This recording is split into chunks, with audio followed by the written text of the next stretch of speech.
Being mayor of Seattle is a very, very tough job. Today's guest wants it. Charlie Staadecker right here on Public Exposure. I'm Stan Emmer. Charlie, welcome to the show. Thank you. It's a pleasure to be here. You know, in doing some preparation for the show, I looked at your resume and you've been successful at everything that you've ever done. And so that makes me wonder, why would you want to take on this task? Interesting, Stan. My wife asked me the same question. So it really stems from core values, something deep inside me that really, as you know, I'm a fourth generation Seattleite, and this is where my grandparents and parents got their start. And they would tell me about how much they owed the city of Seattle and the gratitude that we should have for getting our start here. So are you one of those that wants to take Seattle back to the 1950s? Not at all, but I think that fact of just the opposite, if you think about all the people coming here and the start they could have, that core value, in my opinion, was going the opposite direction. So I saw a number of things that were occurring that said, Charlie, if you really believe in Seattle and stand for it, get off the couch and say something. Present a different choice. Present a different voice for people to hear. And it came from, you know, I think everybody knows this about the city. Their parking rates became the highest in the country. There were potholes that were not fixed. Pedestrian crossings. Still are, by the way, because I can show you a few out in my neighborhood.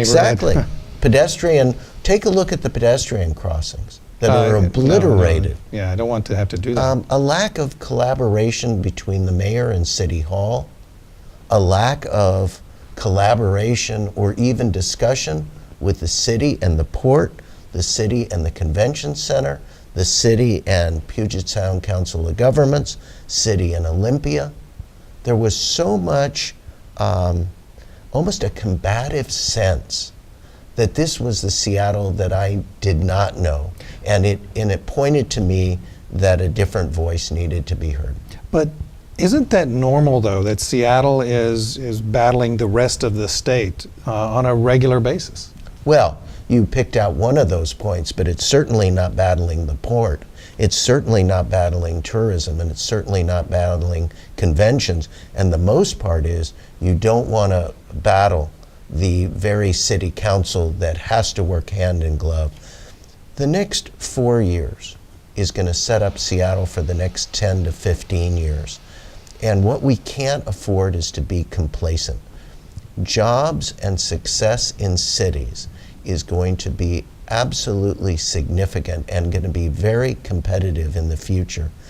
And although Seattle is perceived to do well now, if you look at great cities in the past, Cleveland, Buffalo, Detroit were all major leaders in their days, and now they're not. We cannot sit on our laurels. We need a mayor to be proactive, to understand how a city is successful and how business enterprise is the jet fuel and the propellant to the success of many, many families. Let's talk about leadership just a little bit. Even though people say that they want change, they usually don't vote for it. They normally vote for people who are in politicians, who are in public life. That's not you. There's a reason for that, and I learned that when I made my announcement for mayor at the steps of Franklin High School, my alma mater here in Seattle. I promised that on that day that I would spend 4 months on a listening tour. And in that listening tour of meeting people from every neighborhood, house to house, coffee shop to coffee shop, I wanted to find out what they thought of Seattle. And what they are really thirsting for are some of those characteristics that have been successful in successful leaders: authenticity, transparency, collaboration, a vitality and an optimism of their city. They thought they were missing. The toughest part from coming outside the political spectrum is not the people themselves who are thirsting for that, but the press who are looking much more to the inside game rather than someone coming from the outside. So is yours a campaign against the press? No, not at all. It's encouraging the press to go back to the qualities that were really some of the foundations that our country was built on. If you remember the adage of Thomas Jefferson, come out of the professions, come out at that time farming for him, but whether it was a doctor or whatever the profession, come out of those professions, serve your city to the best of your ability, but you do not have to become a career politician. We're going to get to your 6 pillars in just a minute, but I got a couple of other questions. Of all of the people who you talked to in your 4-month tour and listening tour, did anybody ever say, I want a mayor that wears a bow tie? What they did say was, I admire you for not taking off the bow tie and not being who you are not. Now, I did have one person who said, Charlie, ditch the bow tie, because it's going to come off, you're going to come off as too elitist, you're going to come off as too educated. No, it's pretty nice looking ties, though. too professorial. And I made a vow to myself that in the beginning of this race, that I would be Charlie Staadecker, and that wouldn't change. So whether I was meeting groups in the north end, the south end, or the east side of Seattle, it's the same Charlie. I'm not going to change my outfit just to fit the demographic. Today's guest is Charlie Staadecker, who is a candidate for the mayor of the city of Seattle. We're going to have his website up several times. You can go to it and learn more about Charlie, but in the meantime, we're going to ask some other questions. Some of your pillars are jobs, education, delivery of city services, public safety, infrastructure, quality of life. Those are big, huge pillars. How are you qualified to do that? Well, in that listening tour, the 2 things that I heard loud and clear are the personal characteristics of the mayor. Who's going to lead us? What are the qualities? What's the DNA you have as a person? And the second one was, tell me your long-term vision for this city. Because, as I mentioned, the next 4 years are going to set up the next 15. Sure. So I had to go through and figure out, what are the pillars that Seattle will stand for, so that your children, my children, our grandchildren will look to Seattle as a vibrant, successful place where they will set down roots. I didn't want them to look at Portland and Denver and San Antonio and Austin. This is where I'd like them to settle. So I had to pick those 6 things and go through them one by one and say, what would you do today that will pay dividends in the future? But as a voter who doesn't know you, what I'm asking right now is, what have you done to convince in your past, what was your past work, what was your past public experience that tells me that you can do these things that we're about to talk about? Thank you for asking that, because I would say there are 4 critical things that I've done in my past that I think are significant to the stepping stone to be mayor of Seattle. Number 1, for the last 35 years, I've run Staadecker Real Estate. Staadecker Real Estate is a commercial real estate firm that specializes in expanding local companies or bringing in companies from the outside, whether they be regional or national. So that is all about job creation. I think that's critical. My first profession was the international hotel business, where I was on the executive team of running hotels. Hotels run very much like a city in terms of having department heads. So we would have 16 department heads, and we would have to coordinate those department heads in a seamless way to deliver and exceed customer satisfaction. That is sorely missing in today's city delivery of services, and that's one of the pillars that I talk about. The third thing was being on the Vashon Island School Board for 8 years, and another 4 years I've been, this year, chairman of Puget Sound ESD, which just won that $40 million race to the top. Oh, and ESD is Educational Service District, yes, right? And that $40 million race to the top of all the applications across the country, and there were hundreds, if not thousands, our ESD, our Educational Service District, finished second in the nation. There were only 2 $40 million grants, and a total of 16, but only 2 $40 million. And so we are looking, I think that's a good indication of the strength of that organization. But back to Vashon Island School Board, many might think that's small potatoes. Well, let me tell you, that is politics in the trenches. That's where when you set policy, I'm setting policy for your sons and daughters. And when I meet you on the street or in the market, they are looking at you directly in the eye and saying, Charlie, your policies are affecting our kids. And Vashon Island is a very diverse, active, and vocal place. And I will tell you that we won School Board of the Year during my tenure, Washington State School Board of the Year. We delivered a very seamless mosaic of catering to delivering for all kids, and we did a great job. The fourth thing was my service as, and I believe I'm the only candidate to be a U.S. veteran, where I served in the U.S. Army. That taught me a lot about not only leadership, but a range of coordinating many diverse people from backgrounds from all over the country. And again, we had to deliver a seamless project to be successful. We had to work together. Those four things, I think, are wonderful stepping stones to be the next mayor. Seat time, whether it be in the Senate or seat time on the city council, to me is not necessarily a precursor to be a mayor. I think bringing the private sector in and those various experiences are much more important.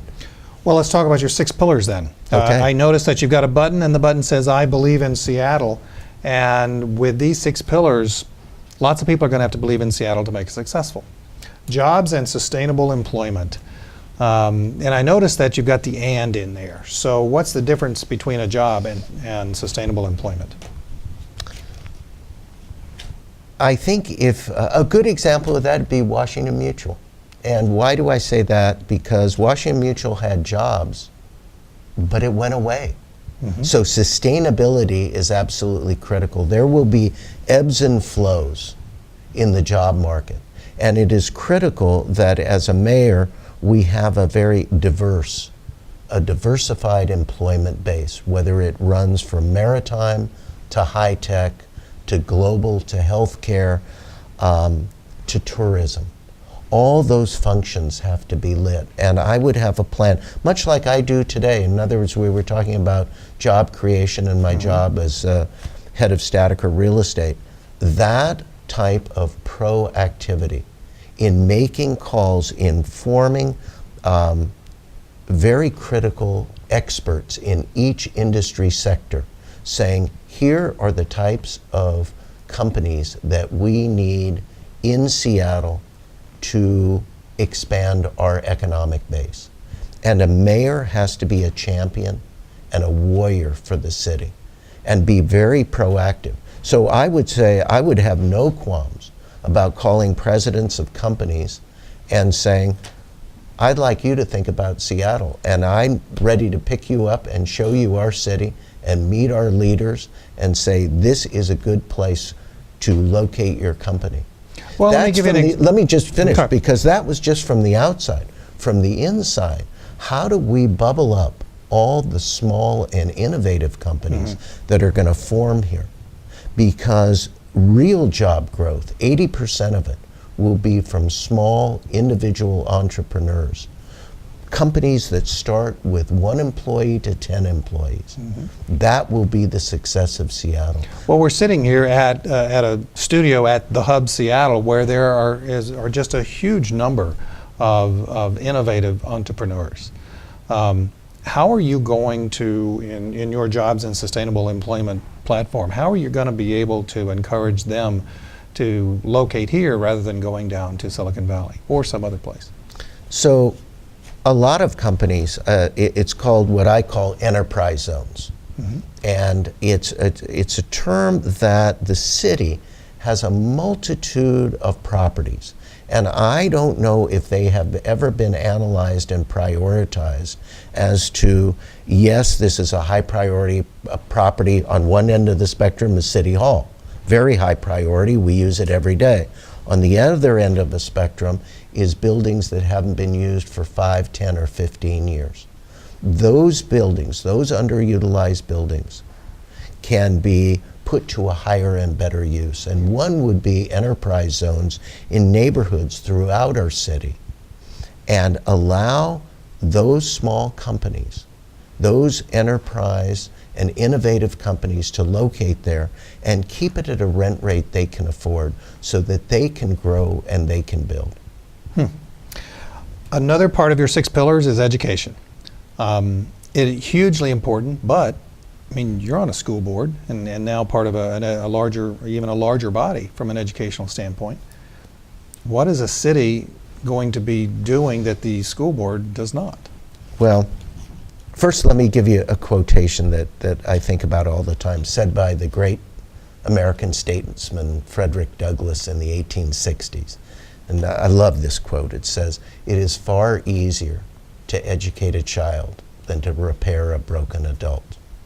And many people think that when they think of education, they just think of K through 12.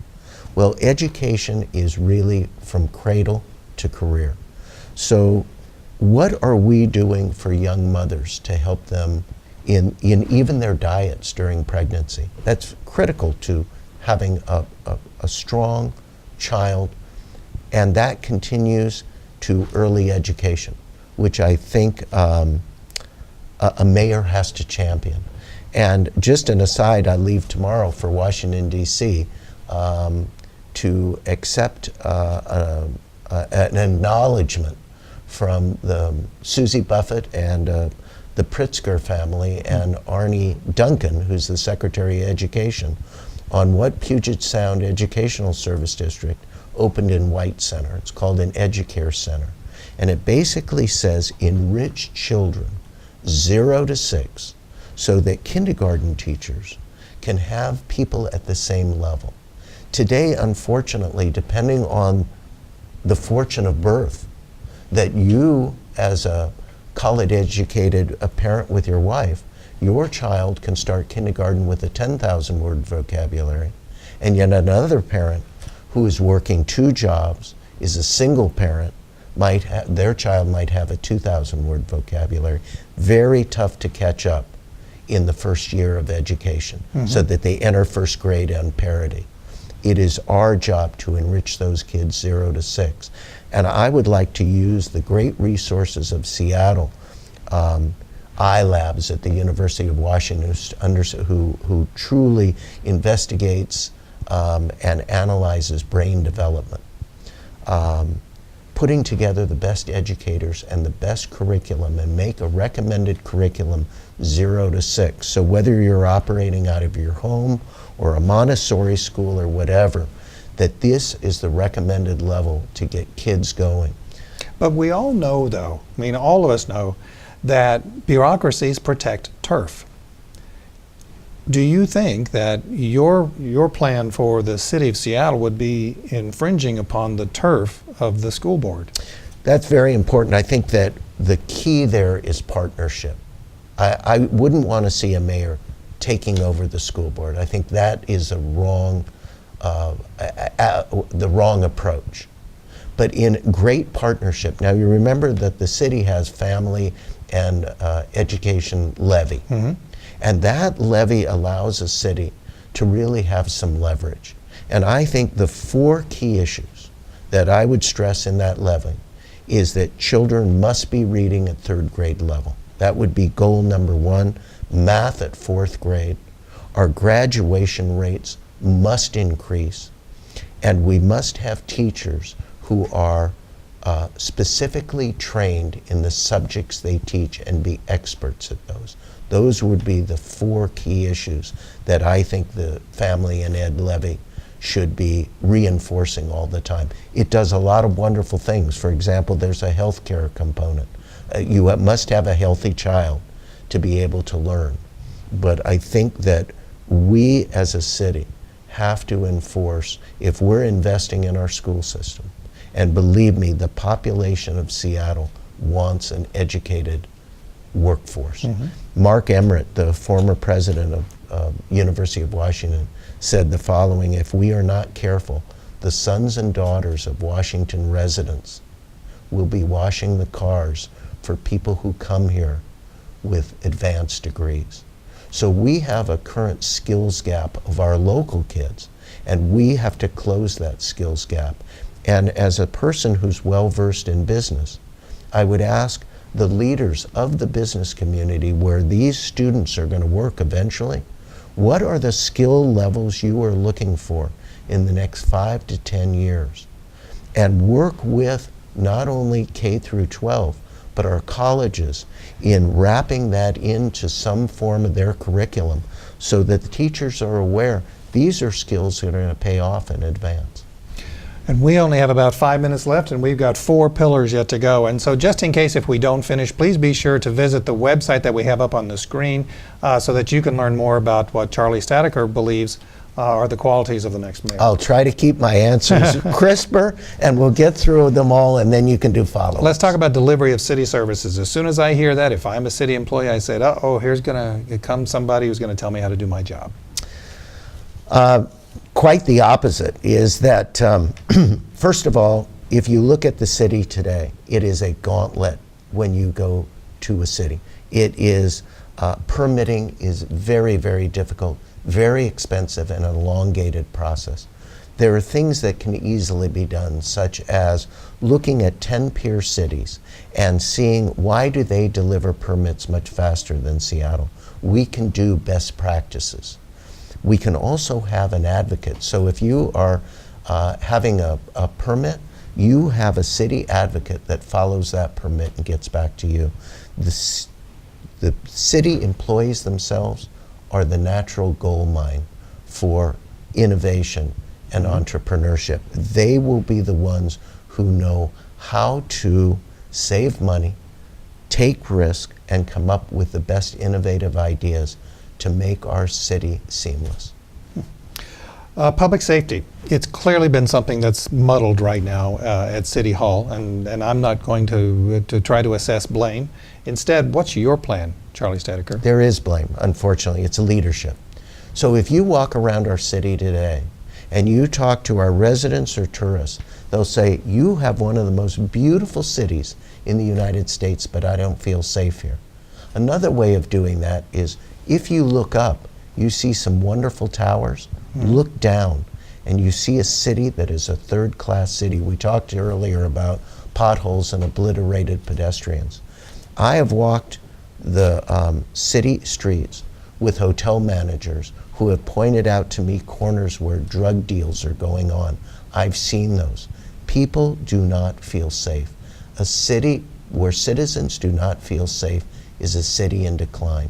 It will start with the next police chief, but we need more policemen, we need data-driven approaches, and we need policemen on corners and on the ground, out of their cars, walking patrols, not only in downtowns, but neighborhoods. How can you make that happen if the police union says that's not what we want? And I don't know that that's what they would say, but how can you work with them?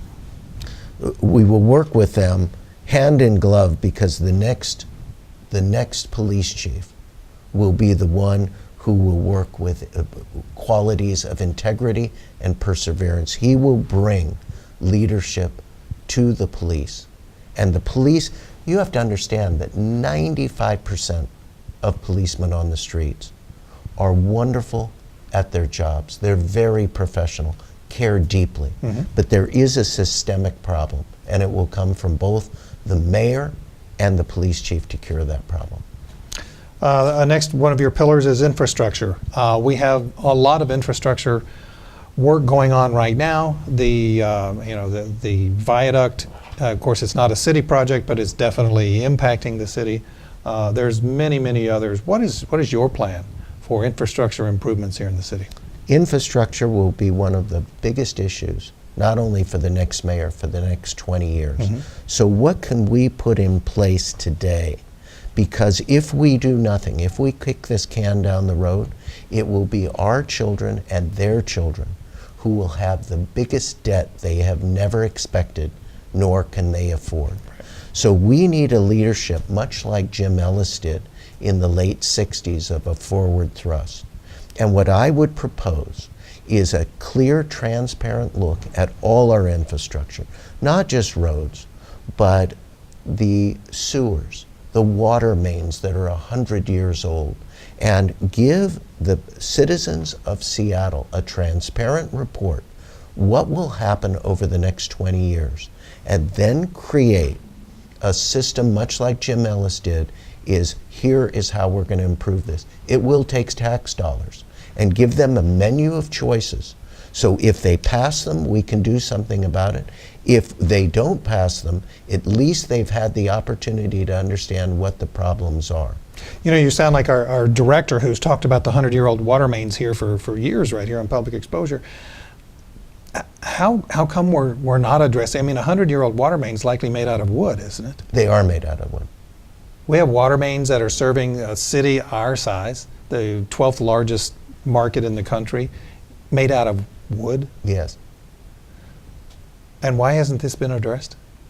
Again, it's a problem of no one stepping forward with leadership and pointing out to the citizens of Seattle, if we're going to be noted as one of the best cities in the United States, we've got to have proper infrastructure. Probably the reason it hasn't been is because it's underground. People don't see it. So potholes are visible. Yeah. Your last pillar is quality of life. And I got to ask you, are you too nice a guy to be mayor? People say that continually about me as being too nice. I would like to use the words that I think better describe me: authentic, transparent, vibrant, enthusiastic about Seattle. I think we need somebody that inspires people. We are blessed with a population in Seattle that cares deeply about this city. I don't know if it's because of our history of coming here from all over the country to the last vestige of before you went into the Pacific Ocean, you came to the Northwest. And whether you traveled here 100 years ago or whether you traveled here last month, the same sense of gratitude that I arrived, people care very much about their town. They want a leader that can inspire, and they want a collaborator. So nice is not necessarily a bad word. It says, I can get people around the table, and I can get them to agree. And that's what we need in our next mayor. Well, Charlie, thank you very much for being with us. That's Charlie Staadecker, who is a candidate for mayor of Seattle. Go to the website and learn a lot more. Be sure and ask a lot of questions and participate. See you next time right here on Public Exposure. Take care. I won't let you down.